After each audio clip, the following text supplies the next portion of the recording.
Se pegar a Argentina, também teve uma ditadura muito violenta, o Chile, uma ditadura muito violenta, no Uruguai também, enfim, a América Latina se tornou um conjunto de países com ditaduras implementadas.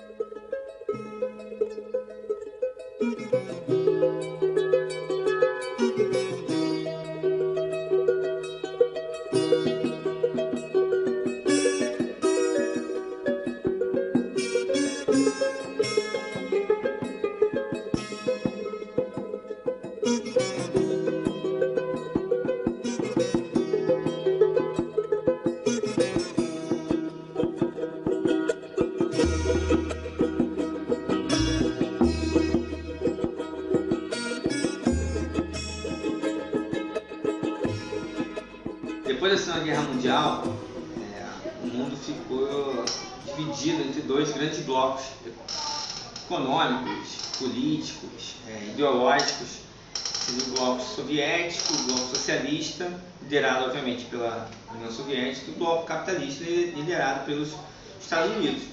Isso se refletiu em conflitos, sempre indiretos, em vários pontos do mundo. Conflitos territoriais, conflitos políticos, conflitos ideológicos, e que se espalhou depois até para o esporte, nas Olimpíadas, e até para a corrida espacial, por exemplo, também em termos tecnológicos.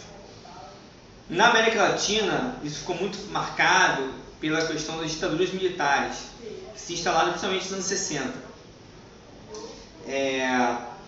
Quando Cuba fez sua revolução, que no início não era socialista, depois tornou-se, os Estados Unidos, muito preocupado com o processo de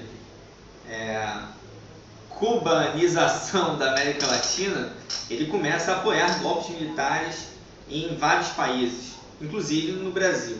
O patrocínio dos Estados Unidos e os golpes de Estado que aconteceram aqui sempre se deram sobre a justificativa de que eram medidas autoritárias necessárias para evitar o comunismo, né? Um governo vermelho que era bem caricaturizado. Com relação até aos desenhos da Disney, há uma criação de um Brasil tropical ali. Se a gente vê esse desenho, a gente tem a todo momento aquela floresta tropical ao fundo com a caçada de Copacabana. Brasil, Brasil, pra mim.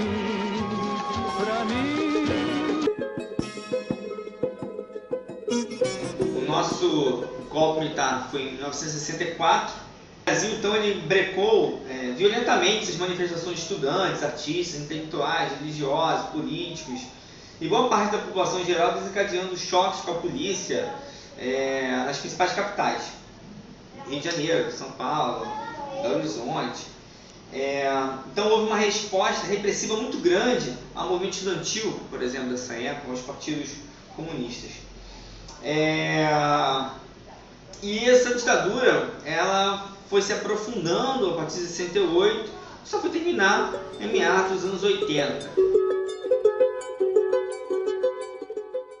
E isso significa que os investimentos americanos deverão continuar crescendo no Brasil. Há um grande interesse, não só pela forma pela qual a inflação está sendo controlada, como pelos resultados que se obteve na recuperação da economia brasileira.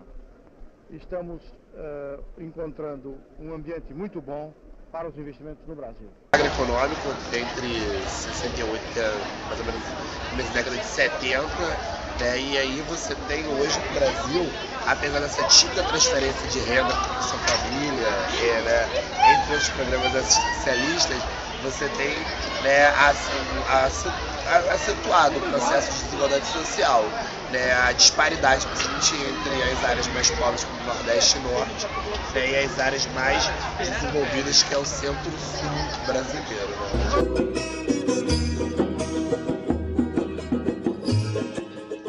A Mafalda é um quadrinho argentino criado pelo cartunista Quino em 1964. Começa a entrar, a ser publicada enquanto o governo argentino ainda está pré-golpe militar.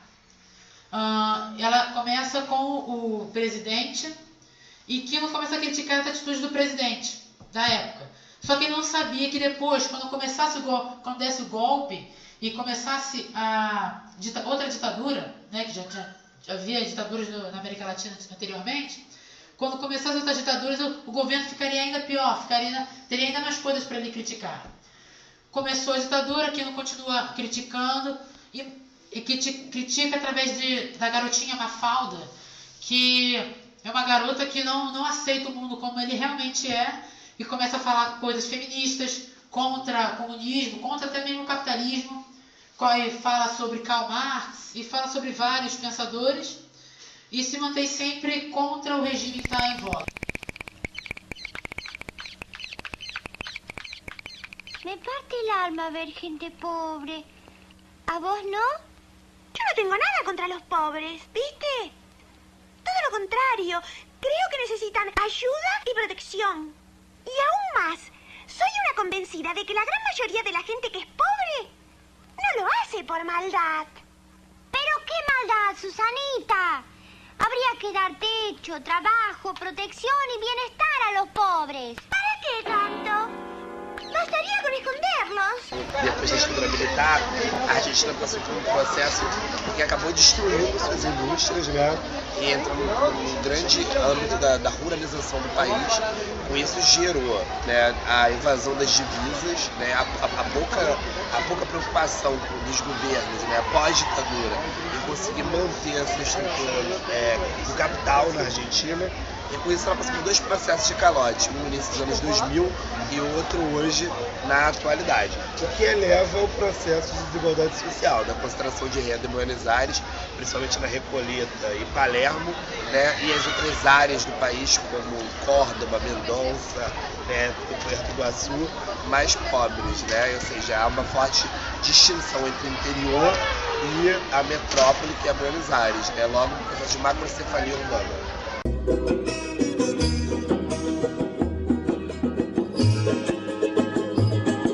Houve, né, só para citar os casos brasileiro e chileno, Salvador Allende e com João Goulart, governos assim, que a gente pode categorizar de esquerda e que estavam propondo reformas estruturais em suas sociedades, como por exemplo a reforma agrária.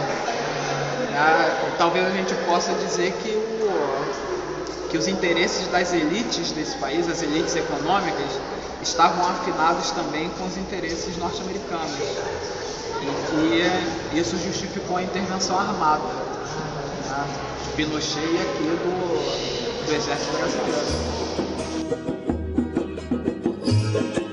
A implementação da ditadura chilena se deu no 11 de setembro chileno, não americano, quando as tropas de Pinochet atacaram, bombardearam o palácio do governo, onde estava o presidente Salvador Allende, que era tido como socialista. E Salvador Allende se mata antes do ataque, mas hoje em dia o 11 de setembro chileno não foi tão sangrento quanto o americano, mas teve um valor, porque você matou um presidente e todo aquele ministério. Então é interessante isso, porque o 11 de setembro americano, que mostrou a fragilidade dos Estados Unidos, hoje em dia é muito lembrado, não é comemorado, mas é justamente lembrado todos os anos, e é um motivo que dá para os Estados Unidos fazer suas operações no Oriente Médio, enquanto o 11 de setembro chileno é pouco lembrado em contraste. Basicamente isso.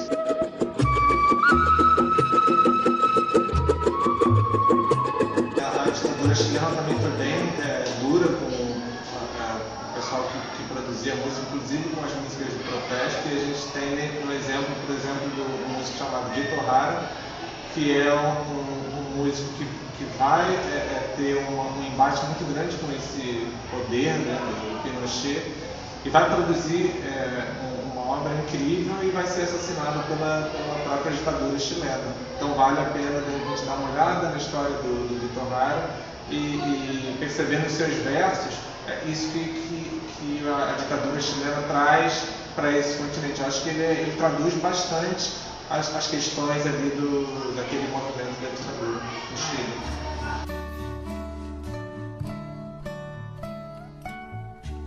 Somos 5.000 aquí, en esta pequeña parte de la ciudad. Somos 5.000. ¿Cuántos somos en total? En las ciudades y en todo el país. Solo aquí 10.000 manos que siembran y hacen andar las fábricas. Cuánta humanidad con hambre, frío, pánico, dolor, presión moral, terror y locura. 6 de los nuestros se perdieron en el espacio de las estrellas. Un muerto, un golpeado como jamás creí se podría golpear a un ser humano. Los otros 4 quisieron quitarse todos los temores, uno saltando al vacío, otro golpeándose la cabeza contra el muro, pero todos con la mirada fija en la muerte. Qué espanto causa el rostro del fascismo. Llevan a cabo sus